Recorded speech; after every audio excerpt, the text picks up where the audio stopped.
बसंतपुर नामक एक छोटे से गांव में लता और घनश्याम नामक पति पत्नी अपने दो बच्चे पिंकी और चीकू के साथ एक छोटे से घर में रहते थे।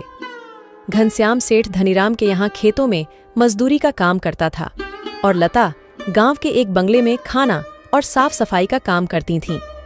दोनों पति पत्नी खूब मेहनत और मशक्कत करके अपने और अपने बच्चों का पेट भरते थे। यूं तो हमेशा ही गर्मी के समय 40 डिग्री तक तापमान चला जाता था, लेकिन इस साल तापमान बहुत ज्यादा बढ़ गया था, जिस वजह से बसंतपुर गांव के लोग बहुत ज्यादा परेशान थे। दिन हो या रात हो, लोग गर्मी से बेहाल थे। इस साल तो बहुत ज्यादा गर्मी पड़ी है। इतनी कड़ी धूप में काम करना बहुत मुश्किल हो गया है। घर से निकलते ही पसीना बारिश की तरह टपकने लगता है। इतनी भारी गर्मी में तो काम पर भी जाने का मन नहीं करता। न जाने इस साल की गर्मी कैसे कटेगी। चलो अच्छा, मैं काम पर जाता हूँ, वरना सेठ गुस्सा करेंगे। घनश्याम मजदूरी पर चला जाता है। पिंकी और चिंकी एक सरकारी स्कूल में पढ़ते थे। लता पिंकी और चिंकी को स्कूल छोड़कर काम पर चली जाती है। उस बंगले में मालकिन हेमलता और मालिक रामचंद्र अपने दो बच्चे टीना और शिवम के साथ रहते थे। अरे लता, आ गई तू। अब चल जल्दी से सारे काम निपटा लो। पता है ना, शिवम की बर्थडे पार्टी है, तो सारे काम 4 बजे से पहले ही हो जाने चाहिए। और हाँ, इसके बाद तुम घर सजाने में भी मेरी मदद करोगी, ठीक है? ठीक है मालकिन, मैं पहले जाकर घर के सारे काम निपटा लेती हूँ। इसके बाद घर को सजाने में मैं आपकी मदद करूँगी। ऐसे लता घर के सारे काम करने के बाद हेमलता की घर को सजाने में मदद करती है। हेमलता और लता मिलकर पूरे घर को अच्छी तरह से सजा देते हैं। अच्छा मालकिन, मैंने घर के सारे काम निपटा दिए हैं और पार्टी की सारी तैयारी भी हो गई है, तो अब मैं घर जाती हूँ। हाँ ठीक है, लेकिन पता है ना तुम्हें, आज शिवम की बर्थडे पार्टी है, तो तुम शाम को 7 बजे अपने बच्चों के साथ पार्टी में आ जाना। और हाँ, मुझे तुम्हारी थोड़ी मदद की भी जरूरत होगी। ठीक है मालकिन, मैं शाम के समय बच्चों के साथ यहाँ आ जाऊंगी। ऐसा कहकर लता घर चली जाती है और दोनों बच्चों को तैयार करके शाम को 7 बजे पार्टी में आ जाती है। पार्टी बहुत ही शानदार होती है। लता के बच्चे इतना बड़ा घर देखकर कहते हैं, अरे यार चिंकी, यह घर कितना बड़ा है और कितना सुंदर है। बाहर कितनी गर्मी है, फिर भी इनके घर के अंदर कितना ठंड लग रहा है।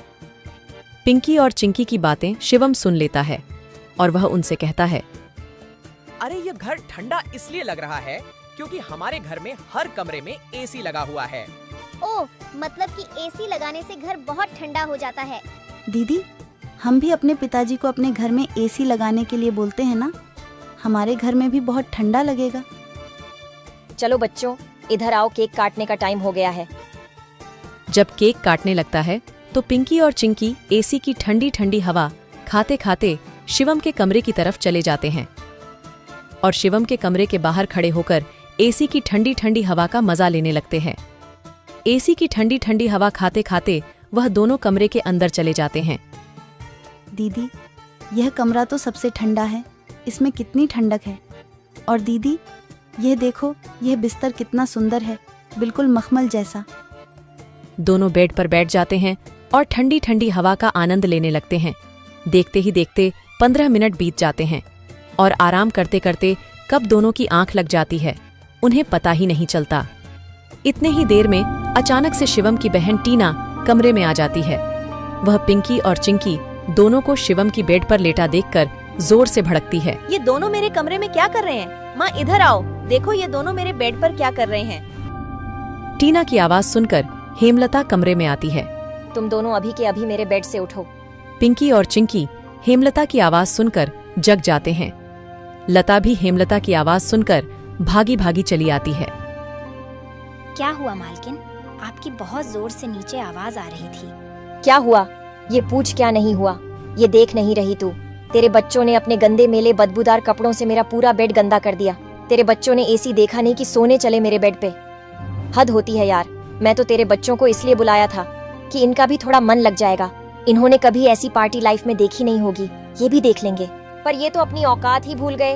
ये हमारा घर है, कोई धर्मशाला नहीं कि कोई भी भिखारी हमारे कमरे में आ जाएगा और आकर के सो जाएगा। तू अभी के अभी अपने बच्चों को लेकर निकल यहाँ से। और हाँ, कल से काम पर भी आने की जरूरत नहीं है। मालकिन ऐसा मत करो, मेरी बात तो सुनो। बच्चे नादान हैं। मैं वादा करती हूँ आगे से ऐसा दोबारा नहीं होगा। यह मेरी आखिरी भूल समझकर माफ कर दीजिए मालकिन। मुझे काम से मत निकालिए मालकिन। इस काम के सहारे तो मेरा घर चल रहा है। ये तेरी सर दर्द है। अब तू यहाँ पर काम नहीं कर सकती। अब तू अपने बच्चों को ले और यहाँ से निकाल। हेमलता लता और उसके बच्चों को घर से बाहर निकाल देती है और आगे से काम पर आने को भी मना कर देती है। अब लता के पास कोई काम नहीं था। घर का सारा भार अब घनश्याम के कंधों पर आ गया था। हे भगवान, आज तो खाना बनाने के लिए आटा भी नहीं है। अब मैं आटा कहाँ से लाऊं? मेरे पास तो अब और पैसे भी नहीं है। और जो तनख्वाह घनश्याम जी को मिली थी वह सब घर खर्चे में खत्म हो गए। मेरा क्या है? मैं तो पानी पीकर भी सो जाऊंगी, पर बच्चों को क्या? भूखे पेट इन्हें नींद कैसे आएगी? आ गए आप। घर में राशन खत्म हो गया है। आज खाने में कुछ नहीं बना है। कोई बात नहीं, खाना आज मैं अपने साथ लेकर आया हूँ। सेठ जी के यहाँ पर आज दावत थी तो उन्होंने कुछ खाना बच्चों के लिए भी भिजवा दिया है। ऐसे उस रात तो वह सभी खाना खाकर सो जाते हैं। अगली सुबह लता फिर से अपनी मालकिन हेमलता के घर जाती है और उससे थोड़े पैसे उधार मांगती है। मालकिन, मेरे घर में खाने के लिए एक अनाज का दाना भी नहीं है। कृपया आप मुझे थोड़े से पैसे उधार दे दीजिए। तुझे देने के लिए मेरे पास कोई पैसे वैसे नहीं है। मैंने तुझे पहले ही काम से निकाल दिया था, फिर तेरी यहाँ आने की हिम्मत कैसे हुई? जा निकल यहाँ से और आइंदा यहाँ पर अपनी शक्ल मत दिखाइयो। हेमलता की कड़वी बातें सुनकर लता घर वापस जाने लगती है। तभी उसे रास्ते में एक पोस्टर दिखाई देता है। उस पोस्टर को देखकर लता वहीं रुक जाती है। पकोड़े बनाने वाले की जरूरत है। अधिक जानकारी के लिए इस दिए गए नंबर पर कॉल करें। पकोड़े बनाने तो मुझे आता है। अगर यहाँ मेरी नौकरी लग जाए तो घर का खर्च चलाने के लिए कुछ पैसे आ जाएंगे। ऐसा सोचकर लता उस पते पर पहुंच जाती है।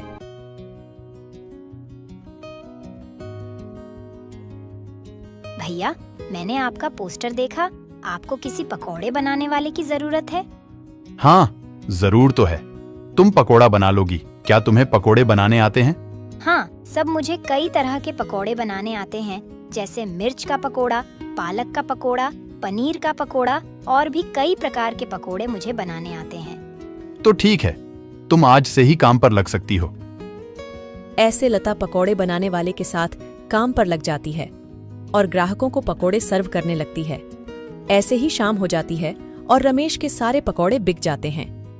चलो, आज तो सारे पकोड़े बिक गए।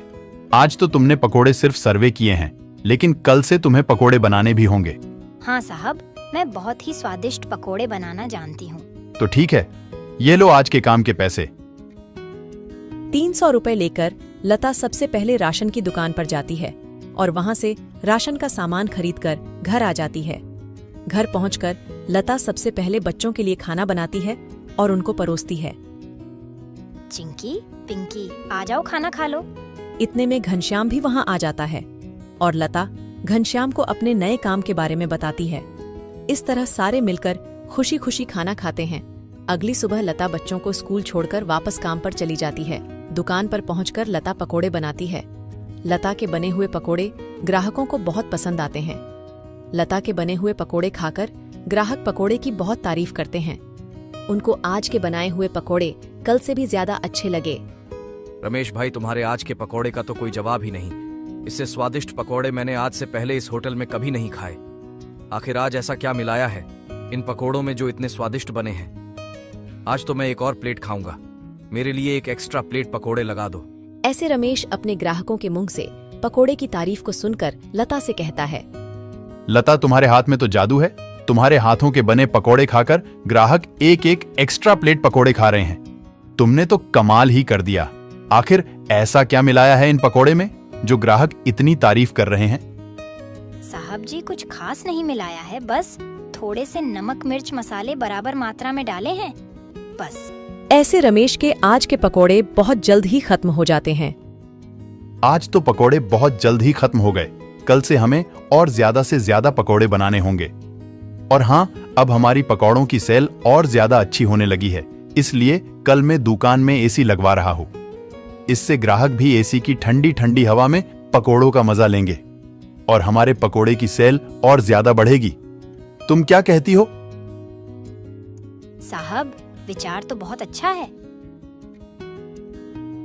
अगले दिन रमेश अपनी दुकान में एसी लगवा लेता है और जैसा उसने सोचा था वैसा ही हुआ। एसी लगने के बाद रमेश के दुकान पर ग्राहकों की संख्या बढ़ जाती है। ग्राहक ठंडी ठंडी हवा में बैठकर पकोड़े खाने का आनंद उठाते हैं।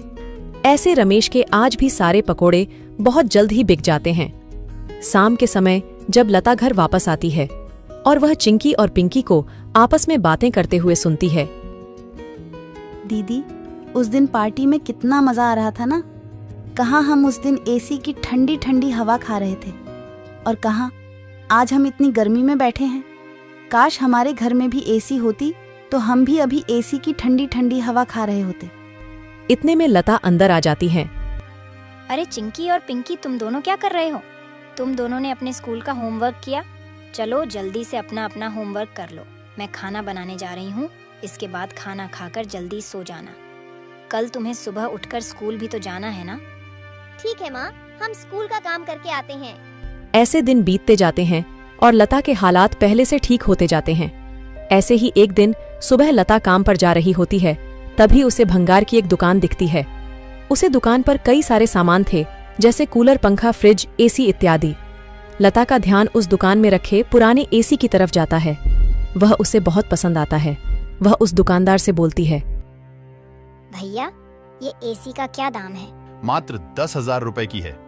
10,000? ये तो बहुत ज्यादा है। ज्यादा नहीं, ये तो बहुत कम है। ये सेकंड हैंड एसी है। अगर नई एसी खरीदने जाओगी तो 30,000 से कम की नहीं आएगी। अच्छा ठीक है, पर ये सही से तो चलती है ना? हाँ, बिल्कुल सही से चलती है। अगर 6 महीने से पहले ये एसी बंद हो जाती है तो इसकी सारी रिपेयरिंग की सर्विस बिल्कुल फ्री होगी। ठीक है, लेकिन इसका सही सही दाम लगाओ। मैं इसके 8,000 दूंगी। अगर तुम्हें देनी है तो मुझे ये ऐसी 8,000 में दे दो। ठीक है, बताओ कहाँ लगानी है। लता उस आदमी को अपने घर लेकर आती है। वह आदमी लता के घर पहुंचकर एसी को लगा देता है। एसी चालू करते ही ठंडी ठंडी हवा घर में फैलने लगती है। बच्चे भी इस ठंडी ठंडी हवा का मजा उठाते हैं। वह दीदी, क्या मजा आ रहा है। एसी की ठंडी ठंडी हवा, ऐसा लग रहा है जैसे बर्फ की चादर ओढ़ ली है हमने। इतनी कड़ी गर्मी में ये ठंडी ठंडी हवा बर्फ की चादर जैसी लग रही है। घर में एसी के लगते ही बच्चे बहुत खुश हो जाते हैं। घनश्याम भी घर पर आ जाता है। ओह, आखिर तुमने बच्चों की इच्छा पूरी कर ही दी। कैसे ना करती भला। बच्चे तो आखिर मेरी जान है। इनसे बढ़कर मेरे लिए कुछ भी नहीं। एसी लग जाने की वजह से बच्चे बहुत खुश होते हैं और लता की कमाई भी अच्छी होने लगती है। लता के बने हुए पकौड़ों की वजह से रमेश के दुकान पर ग्राहकों की भीड़ लगी रहती थी। इससे रमेश खुश होकर लता की तनख्वाह बढ़ा देता है। थोड़े दिन बाद घनश्याम भी सेठ धनीराम के यहाँ मजदूरी छोड़कर लता के साथ पकोड़े बनाने लगता है। दोनों को रमेश काफी अच्छी सैलरी देता था, जिससे उनका घर खर्च काफी आसानी से चल जाता था। बच्चे पूरी गर्मी ऐसी की ठंडी ठंडी हवा में गुजरते हैं और इस तरह वह लोग अपना जीवन खुशी खुशी जीने लगते हैं।